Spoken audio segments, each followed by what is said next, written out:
Hello everyone, welcome to my channel और मैं हूं doctor Akanksha MD in Ayurveda. आज के इस वीडियो का टॉपिक है एंजाइटी जिसे कि डर, चिंता और घबराहट भी कहते हैं। वर्ल्ड वाइड अबाउट 95% लोगों को लाइफ के किसी न किसी स्टेज पे एंजाइटी की प्रॉब्लम होती है, लेकिन व्यक्ति इसे समझ नहीं पाता है और कई बार जो सिम्टम्स होते हैं उनके बेसिस पर व्यक्ति खुद ही डिसाइड कर लेता है कि हो सकता है उसे जनरल वीकनेस हो, जो कि एक फिजिकल डिसऑर्डर है। और इसी तरीके से अलग अलग वो खुद ही डिसाइड कर देते हैं या फिर डॉक्टर से जो अपनी कंप्लेंट बताते हैं वो सही प्रकार से नहीं बता पाते, जिसकी वजह से ये सही तरीके से नहीं डायग्नोज हो पाता है। फ्रेंड्स, लेकिन मैं यहाँ पर आपको एक बात कहना चाहती हूँ कि एंजाइटी एक साइकोलॉजिकल डिसऑर्डर है और यदि इसे सही समय पर ट्रीट नहीं किया गया तो एंजाइटी डिप्रेशन की ओर जा सकती है। बहुत ही थिन लाइन ऑफ डिफरेंस है। 65% लोग जिन्हें एंजाइटी होती है उन्हें डिप्रेशन भी होता है या फिर डिप्रेशन से रिकवरी के टाइम एंजाइटी की प्रॉब्लम देखी गई है। तो आपके लिए फ्रेंड्स ये समझना बहुत ही ज़रूरी है कि एंजाइटी क्या है। डिप्रेशन पे मेरा एक सेपरेट वीडियो मेरे चैनल पे है। यदि आप डिप्रेशन के बारे में कोई जानकारी जानना चाहते हैं तो उस वीडियो को ज़रूर देखिए। अब बात करते हैं एंजाइटी की। तो एंजाइटी जिस प्रकार से हमारे शरीर को संचालित करने वाले अलग अलग प्रकार के ऑर्गन सिस्टम है, तो एंजाइटी को कंट्रोल करने के लिए हमारे शरीर में नर्वस सिस्टम होता है। ऑटोनॉमिक नर्वस सिस्टम की हाइपर एक्टिविटी के कारण एंजाइटी की प्रॉब्लम होती है। इसके साथ ही न्यूरोट्रांसमीटर जैसे सेरोटोनिन, डोपामिन एटसेट्रा, इनमें गड़बड़ी आने के कारण भी एंजाइटी की प्रॉब्लम होती है। यदि हम आयुर्वेद दृष्टिकोण से देखें तो लगभग सेम ही कारण है। वात दोष के बढ़ने से जो मानसिक दोष रज और तम है उनमें विकृति आती है और एंजाइटी की समस्या होती है, यानी डर, चिंता और घबराहट की। लेकिन फ्रेंड्स, चिंता जो होती है वो चिता तक ले जाती है, इसलिए चिंता करना बिल्कुल भी सही नहीं है। लेकिन हम ह्यूमंस इस बात को नहीं समझते हैं और as a general human nature हम चिंता और डर से हमेशा भयभीत रहते हैं, यानी कि किसी प्रकार के फोबिया से और हमेशा चिंता में रहने से। तो इसलिए आपके लिए यह वीडियो बहुत ही ज़्यादा इम्पोर्टेंट है। इस वीडियो में मैं आज एंजाइटी क्यों होती है, उसके सिम्टम्स क्या क्या हैं और क्या क्या अन्य कारण हैं कुछ मेन कारणों के अलावा, और कौन कौन से सेल्फ थेरेपी और होम रेमेडीज और आयुर्वेदिक मेडिसिन आपके लिए हेल्पफुल रहेंगे, ये सारा डिस्कस करने वाली हूँ। तो इस वीडियो को एंड तक ज़रूर फॉलो करें। बात करें कि एंजाइटी की, तो एंजाइटी के जो कॉजेज मैंने अभी बताए हैं उसके अलावा कुछ कॉजेज और हैं, जैसे कि हेरिडिटरी कॉज यानी कि वंशानुगत। इसके साथ ही सेल्फ कॉन्फिडेंस का लूज होना। जी हाँ फ्रेंड्स, ये one of the most important कारण है जो कि मैं अगेन सिम्टम्स में आपसे डिस्कस करूंगी। यानी सेल्फ कॉन्फिडेंस लूज होने के कारण एंजाइटी की प्रॉब्लम होती है। इसके साथ ही excessive tea, coffee, alcohol, cigarette लेने से भी एंजाइटी होती है। हमें ये लगता है कि ये हमें स्टिमुलेट करते हैं, लेकिन फ्रेंड्स वो एक क्षणिक स्टिमुलेशन होता है और उसके लॉन्ग टर्म इफेक्ट में वो एंजाइटी दे जाता है। तो इन सब का सेवन आप कम से कम करें और अल्कोहल और सिगरेट तो आप बिल्कुल भी इसका सेवन ना करें। तो अब बात करते हैं नेक्स्ट कॉज की। तो वो है कि सेल्फ कॉन्फिडेंस लूज होने के साथ ही साथ जो नेगेटिविटी इंसान में आ जाती है, जो नेगेटिव थॉट्स आते हैं, वो भी एंजाइटी का एक कारण है। तो फ्रेंड्स, अब मैं आपको बताने जा रही हूँ सिम्टम्स के बारे में। सिम्टम्स की बात करें तो कुछ मेन सिम्टम्स में फोकस करेंगे हम यहाँ पर, जैसे कि पाल्पिटेशन यानी कि हार्ट रेट, जिसे पल्स रेट भी कहते हैं, वो बढ़ जाना। इसके साथ ही फोबिया होना यानी डर और घबराहट होना किसी चीज़ से, और हमेशा स्ट्रेस में रहना, हमेशा चिंता करना। और जैसा मैंने बताया चिंता चिता की ओर ले जाती है, इसलिए ये बहुत ही ज़्यादा हार्मफुल है। इस चिंता और घबराहट से जो नेगेटिव थॉट्स की टेंडेंसी आ जाती है कि व्यक्ति हमेशा नेगेटिव ही सोचता रहता है। जैसे उसने कहीं पर कोई न्यूज़ पढ़ी, बाहर कोई एनवायरनमेंट में यानी कि आसपास के वातावरण में कुछ ऐसी घटना हो गई, तो उसे लगता है कि वो घटना उसके साथ ही होगी, जैसे किसी का एक्सीडेंट, कोई गंभीर बीमारी या किसी नियर एंड डियर वंस के डेथ हो जाना। ये सारी चीज़ें एंजाइटी को क्रिएट करती हैं। इसके साथ ही सेल्फ कॉन्फिडेंस का लूज हो जाना भी एक बहुत बड़ा सिम्टम है। सेल्फ कॉन्फिडेंस किसी भी वजह से लूज हो सकता है, जैसे कि बिजनेस में लॉस, कभी फेल हुए हों, या जैसे मैंने बताया किसी की डेथ हो गई हो, या कोई ऐसी घटना जो व्यक्ति के दिमाग में बहुत गहरे तौर पर चोट पहुंचा दी हो, वैसी चीज़ों की वजह से वो सेल्फ कॉन्फिडेंस लूज कर देता है। यदि घर में कोई बहुत ज़्यादा टोका टोकी करने वाला व्यक्ति है तो उससे भी व्यक्ति का सेल्फ कॉन्फिडेंस लूज हो जाता है। तो फ्रेंड्स, यहाँ पर मैं आपको यही बताना चाह रही हूँ कि ये सारे सिम्टम्स हैं जो आपको ज़रूर पहचानने हैं। इसके अलावा हेडेक देखा गया है कुछ व्यक्तियों में, वॉमिटिंग और लूज मोशन भी देखा गया है। इसके साथ साथ चेस्ट पेन भी बहुत व्यक्तियों में देखा गया है एंजाइटी के केस में। यहाँ मैं आपको एक बात बताना चाहूँगी कि एंजाइटी के जो सिम्टम्स हैं, इससे रिलेटेड कुछ और डिसीजेस भी हो सकती हैं, जैसे चेस्ट पेन, कार्डियक अरेस्ट का भी सिम्टम्स हो सकता है, हेडेक, माइग्रेन का सिम्टम हो सकता है। तो फ्रेंड्स, आप यदि ये सिम्टम्स काफ़ी माइल्ड है और आपको हमेशा होते हैं, तभी आप सोच सकते हैं कि आपको एंजाइटी है। यदि ये सिम्टम सीवियर है या बहुत तेज हो रहे हैं, तो आप अपने डॉक्टर से पहले ज़रूर कंसल्ट करें। कहीं ये किसी गंभीर बीमारी का इंडिकेशन तो नहीं है।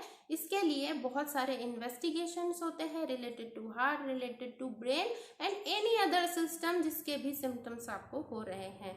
तो इस बात को ज़रूर गौर कीजिएगा। अब बात करते हैं एंजाइटी के ट्रीटमेंट की। तो ट्रीटमेंट में सेल्फ थेरेपी से बेस्ट ऑप्शन कोई नहीं है। सेल्फ थेरेपी के साथ होम रेमेडीज हैं और कुछ आयुर्वेदिक मेडिकेशंस हैं। तो सबसे पहले बात करते हैं सेल्फ थेरेपी की। सेल्फ थेरेपी में जो एंशियस पर्सन है, यानी जिसे एंजाइटी हुई है, उसको अपने आप को ट्रेन करना होगा कि वो नेगेटिविटी की तरफ ना जाए, नेगेटिव थॉट्स ज़्यादा वो ना सोचे। जिस प्रकार आपका ब्रेन नेगेटिव थॉट्स का आदी हो चुका है, अब उसे पॉजिटिव थॉट्स का आदी बनाना है। जब भी आपका दिमाग नेगेटिविटी के तरफ जाए, उसे कहिए स्टॉप। उसे कहिए स्टॉप और उसे पॉजिटिविटी की तरफ ले जाइए।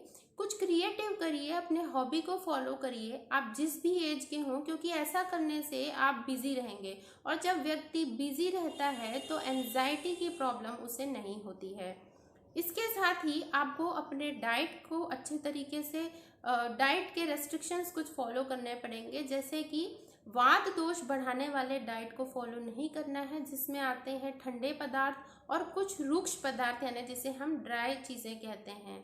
तो जो सूखी चीज़ें होती हैं, जैसे सूखी रोटी आपको नहीं खानी है। इसके साथ ही गरम खिचड़ी, गरम दलिया, सूप का सेवन आप कर सकते हैं। ड्राई फ्रूट्स खाइए, ग्रीन वेजिटेबल्स खाइए, और जितने भी हेल्दी फूड आइटम्स हैं उनका सेवन आपके लिए काफ़ी अच्छा होगा। ओमेगा 3 फैटी एसिड से युक्त पदार्थ का भी सेवन आप जरूर करें। प्रोटीन जैसे कि डेयरी और पल्सेस इत्यादि का सेवन करें, ये नेचुरल न्यूरोट्रांसमीटर्स होते हैं। इन सब में एंजाइटी के केस में जो मेडिटेशन और प्राणायाम होता है, ये काफ़ी ज़्यादा इम्पॉर्टेंट होता है फ्रेंड्स। लेकिन मेडिटेशन और प्राणायाम करते हुए भी मैंने पेशेंट्स को देखा है कि वो 10 जगह उनके दिमाग जाते हैं, तो आपको ऐसा नहीं करना है। सबसे पहले मैं आपको बताती हूँ प्राणायाम में आपको कौन सा प्राणायाम करना है और कैसे करना है।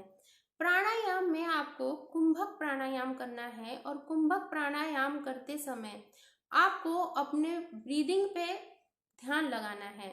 ब्रीदिंग, जो आप ऑक्सीजन इनहेल करते हैं, जिसे आयुर्वेद में हम प्राणवायु कहते हैं, उस पे ध्यान लगाना है। जैसे कि आपने इनहेल करी, वो आपके गले तक गई, पेट तक गई, सारे ऑर्गन तक गई, सारे ऑर्गन सिस्टम तक गई, शरीर तक गई, सेल्स, टिश्यू सब में व्याप्त हो गई। इसी प्रकार से उसे थोड़ी देर अब रोकना है, यानी कुंभक प्राणायाम में जो सांस होती है उसे थोड़ी देर रोका जाता है और फिर एक्सेल किया जाता है।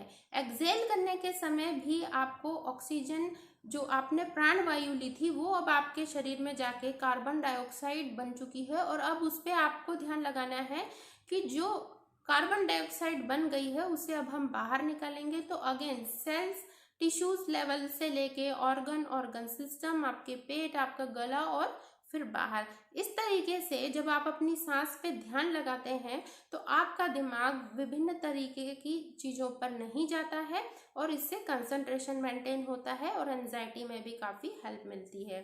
फ्रेंड्स, इसके साथ ही त्राटक करना बहुत ही ज़्यादा हेल्पफुल रहता है। त्राटक के लिए आप एक दिया जला लें या फिर एक मोमबत्ती जलाकर उस पर आप जितने देर भी ध्यान कर सकते हैं ज़रूर करें, जब तक कि आपको हेडेक ना हो। अगर आपको हेडेक हो रहा है तो कम समय के लिए ही त्राटक करें। तो इन सारी चीज़ों को ज़रूर फॉलो करें। फ्रेंड्स, यहाँ पर मैं आपको एक्सरसाइज करने नहीं बोलूँगी, क्योंकि एंजाइटी के केस में व्यक्ति को कुछ मन नहीं होता है कि वो कुछ करे। उसे हमेशा ऐसा लगता है कि वो लेटा रहे या कुछ करने की इच्छा नहीं होती है। तो इस केस में मॉर्निंग वॉक जो है वो बहुत ही ज़्यादा हेल्पफुल रहती है। मॉर्निंग वॉक के लिए आप जाएं, फ्रेश एयर में आप ब्रीथ करेंगे तो आपको जो ऑक्सीडेटिव स्ट्रेस है बॉडी के अंदर उसमें भी काफ़ी रिलीफ मिलेगा और एंजाइटी के केस में आपको बहुत ही अच्छा फील गुड होगा। तो फ्रेंड्स, मॉर्निंग वॉक, प्राणायाम और जो त्राटक है वो आपके लिए करना बहुत ही लाभकारी होगा। तो अब बात करते हैं आयुर्वेदिक मेडिकेशंस की। आयुर्वेदिक मेडिकेशंस की बात करें तो शंखपुष्पी बहुत ही अच्छा रिजल्ट देती है। शंखपुष्पी की सिरप्स मार्केट में अवेलेबल हैं। तो 2-2 बड़े चम्मच शंखपुष्पी के सिरप आप खाना खाने के बाद दिन में ले सकते हैं, यानी कि 2-2 टेबल स्पून।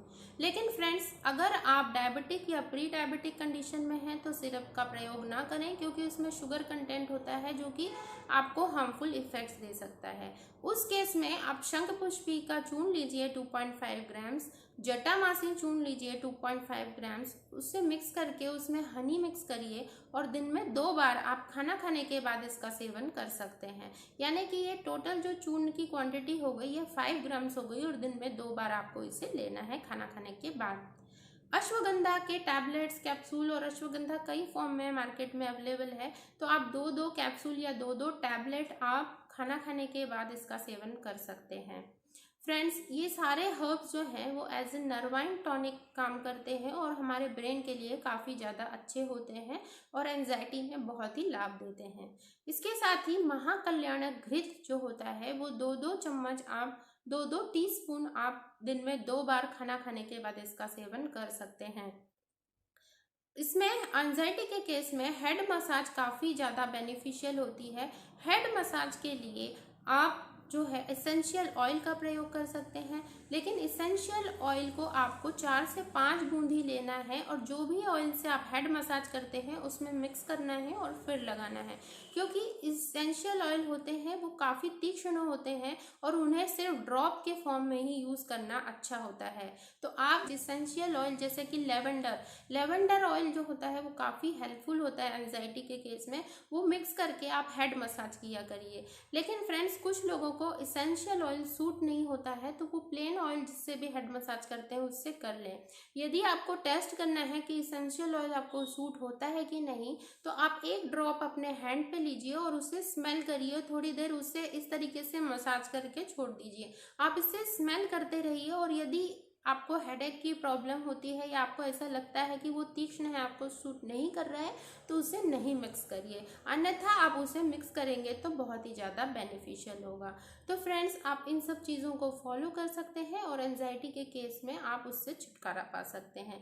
लेकिन एंजाइटी जो होती है वो कई प्रकार की अन्य बीमारियों को भी बढ़ावा दे सकती है। तो यदि ज़्यादा आपको कोई प्रॉब्लम लग रही है तो आप अपने डॉक्टर से ज़रूर बात करें, और यदि आपको कोई भी शंका है तो मेरे डिस्क्रिप्शन बॉक्स पे ईमेल आईडी दिया हुआ है, उस पर मेल करके आप पूछ सकते हैं या फिर कमेंट बॉक्स में कमेंट भी कर सकते हैं।